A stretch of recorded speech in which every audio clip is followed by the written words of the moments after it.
O homem socrático platônico é o prenúncio do homem dividido, do homem dual, do homem que é estranho para si mesmo.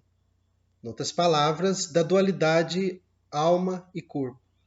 Nós temos uma alma que acaba sendo aprisionada em um corpo, que esquece de tudo aquilo que ela soube da sua existência antes, né? E ela perdura depois do corpo. No Fédon, aquele trecho chamado por título Destino das Almas, diz o Platão. Eles estão usando aquela imagem, né, do tecelão, do costureiro que prepara uma vestimenta e da relação da durabilidade ou da permanência do costureiro em relação à roupa, e se o costureiro também um dia tem o seu fim, enfim, se a alma também teria o seu fim. Mas independente desse debate, né, que subjaz a questão que nos interessa, quando se pergunta o que é o homem, a gente tem dessa imagem como resposta o seguinte: pois bem, esta mesma imagem, se não me engano, é aplicável à alma em sua relação com o corpo. Quem fizer uso dela dirá, acertadamente, no meu entender, que a alma é coisa durável e o corpo, por seu lado, coisa frágil e de menor duração. Quem assim fizer, poderá acrescentar ainda que cada alma usa diversos corpos, principalmente se ela vive muitos anos, pois sendo o corpo, como é possível supor, uma torrente que se esvai, enquanto o homem vive, a alma incessante renova o seu vestuário perecível. Em outras palavras, no Fédon, o homem é a alma que permanece apesar de seu corpo. Então nós temos a afirmação de uma não de uma mera equivalência entre corpo e alma, mas da preponderância da alma sobre o corpo. A gente vai encontrar esse mesmo princípio no período medieval, mas é fundamental que ele esteja no princípio da filosofia, porque todo o debate filosófico sempre parte de um pressuposto. E esse pressuposto, de certo modo, repete isso que é essa dualidade platônico-socrática do corpo e da alma. E dessa diferença qualitativa que nós teríamos em nosso próprio ser. Qual o problema, efetivamente, de se pensar essa dualidade? Primeiro, toda a verdade, tudo aquilo que pode ser válido, permanente, é colocado num ambiente em que o homem, a mulher, acessa de maneira mediatizada pelo corpo e secundária.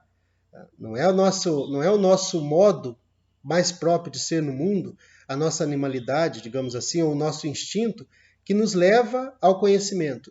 Ao contrário, tudo isso, né, o instinto, a animalidade, que são associados ao corpo, são voltados diretamente para o erro, para a lama grosseira, conforme dirá o Platão na República, eu já vou ler esse trecho, para essa lama grosseira onde a alma foi encerrada, que é a existência corpóreo-motora, que é o mundo, que é o corpo. Então, efetivamente, o que nós temos é um homem exilado. Ser humano, o mundo humano, podemos pensar isso de várias maneiras, podemos pensar como o planeta, como a existência desse planeta e de vida nesse planeta. Nós temos várias abordagens para compreender o mundo humano, mas pensemos do ponto de vista fenomenológico. Tudo isso que nós construímos, que nós consideramos como verdadeira, a ciência, por exemplo, a fé, né, como as pessoas que acreditam em determinada religião, tudo isso que foi construído como que a gente considera mundo humano, as cidades e os campos, né, tudo isso seria colocado, né, secundarizado em detrimento de algo que existe e é perene, e existe muito antes desse mundo humano e permanecerá depois, esse mundo de ideias, esse mundo de perfeição e de verdades. E é interessante a maneira como se acessa esse mundo. Então, na República, no livro 7, a gente tem ali a descrição das almas, que todos os seres têm essas três partes da alma, né, apetitiva, racional e irracível. Conforme eu disse, elas são maleáveis, a gente pode lidar com essas partes da alma, e cada um teria uma função social, e isso permitiria constituir uma república ideal. Mas a contrapelo disso, pode-se perceber o desprezo pela corporeidade, o desprezo por aquilo que nós temos de de determinante naquilo que nós somos, né? Por tudo aquilo que nós somos como sentimentos, como falibilidade, né? Nós temos uma série de elementos que erram, que falham em nossa existência, o próprio corpo que definha e morre, né? E antes adoece, e antes provoca sofrimento, e antes, enfim, esse Deus de barro, né? Como se fosse uma alma, né? Uma coisa divina, como posteriormente será efetivamente pensado o ser humano, numa coisa que não é divina. Mas na própria República a gente tem, quando eles estão falando do conhecimento, então é importante dizer, né, para aqueles que não atentaram para isso, que o livro 7 está falando sobre educação e que pela educação eu posso mais facilmente descobrir as pessoas que têm a parte dominante da alma apetitiva, e essa deverão trabalhar com agricultura, artesanato e comércio. Eu descobrirei as pessoas que têm a parte da alma dominante irracível, e essas serão as defensoras da cidade. E por fim eu descobriria aqueles que são que a parcela racional da alma é dominante, e dentre esses os mais competentes, e esses governariam, e seriam os legisladores, a cuidar daquilo que foi também demandado, né? Lá no Gorgias, por exemplo, a alma é pensada como algo que tem também suas doenças e que o legislador vai cuidar dessas doenças, ao passo que o corpo teria o médico a cuidar. Então ali a gente tem uma outra metáfora dessa existência, mas voltando ao que nos interessa, depois que esses indivíduos passassem por essa educação inicial, eles teriam finalmente o estudo da dialética. E vejamos o que o Platão diz a respeito. Isso está na página 247 dessa tradução dos Pensadores da República. Diz o Sócrates, portanto, o método dialético é o único que se eleva, destruindo as hipóteses até o próprio princípio, para estabelecer com solidez as suas conclusões, e que realmente afasta, pouco a pouco, o olhar da alma da lama grosseira em que está mergulhado e o eleva para a região superior, usando como auxiliares para esta conversão as artes que enumeramos. O olhar da alma da lama grosseira em que está mergulhado. Uma outra maneira que o Platão tem de se referir ao corpo é peso de chumbo. Ou seja, o que nós temos é, de maneira declarada e de maneira muito assertiva, uma secundarização da corporeidade, daquilo que nós somos no mundo, ou sobretudo do mundo humano, em relação a um mundo de ideias. Por consequência, o homem está exilado nesse mundo de sensibilidade, que é, no fim das contas, o interior de uma caverna. Todo o conhecimento humano acaba sendo uma disputa sobre sombras que são projetadas pela verdade nesse telão que seria esse fundo da caverna. E o objetivo da filosofia, o objetivo mais fundamental da filosofia, aquilo que a gente encontra lá na apologia, pensado como virtude, acaba sendo a saída da caverna.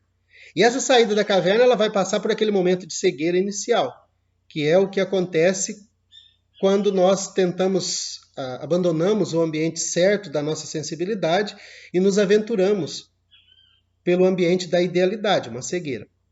Mas, segundo Platão, essa cegueira ela é temporária e ela faz com que aquele que está lá fora descubra, depois dessa cegueira inicial e de todo o sofrimento, de toda a dor que provoca sair da caverna, da posição que eles ficaram acorrentados, esses prisioneiros, desde o início da sua vida, eles vão descobrir que há um outro sol, né, a partir de um crescente, primeiro olhando o reflexo, depois as sombras, depois olhando o reflexo, depois olhando o próprio sol, e iria perceber toda essa verdade ideal do conhecimento racional, e depois essa pessoa voltaria à caverna.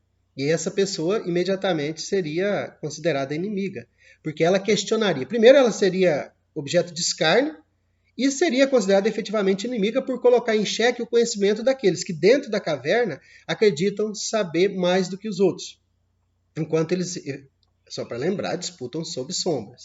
E por essa razão, aqueles que permaneceram na caverna tentarão a todo custo se livrar daquele que trouxe essa novidade, ou seja, matá-lo. É como se aqueles que afirmam a sensibilidade, a corporeidade, estivessem combatendo com essas verdades e quisessem destruí-las. Bom, efetivamente foi isso que aconteceu, segundo Platão, com Sócrates.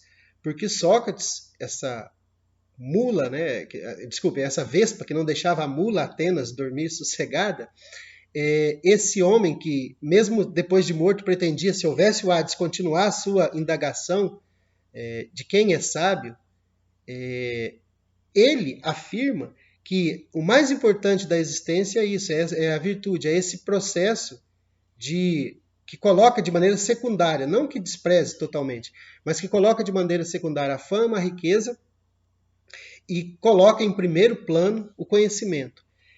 Isso, evidentemente, propõe um mundo em que as pessoas serão divididas em escalas, né, de maior ou menor conhecimento, sendo que a régua utilizada para esse maior ou menor conhecimento é quase que não o acesso à educação, mas algo inato. Algumas pessoas nasceriam com a alma assim, outras com a alma assada.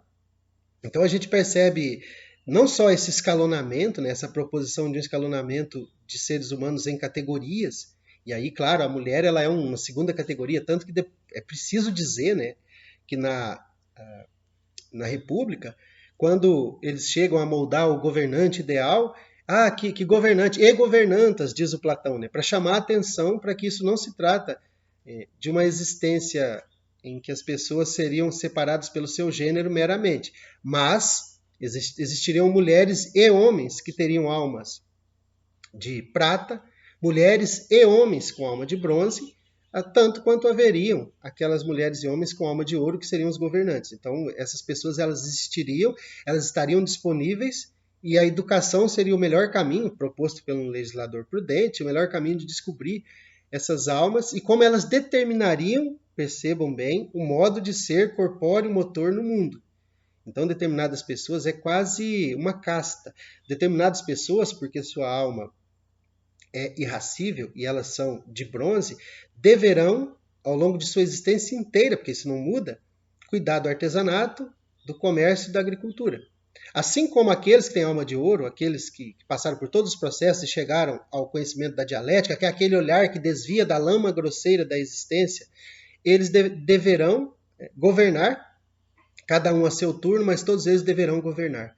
Metaforicamente, é o que depois vai ser pensado da própria existência humana. É como se nós tivéssemos uma parcela em nós mesmos, a razão, o entendimento, a alma, todo esse aspecto do juízo, né, a possibilidade de escolher, isso estivesse acima de uma que poderia ser chamada de animalidade, que são as demandas, né? Então, a própria alma tripartite ela pode ser pensada como aspectos racionais, aspectos apetitivos, né, que são associados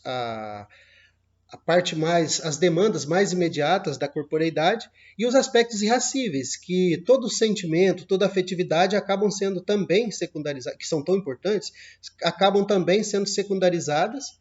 E aí a gente tem em nós mesmos essa razão, ou esse voltar-se da alma para a sua origem, que deverá se afirmar em detrimento ou como negação daquilo que nós somos efetivamente como corpos no mundo.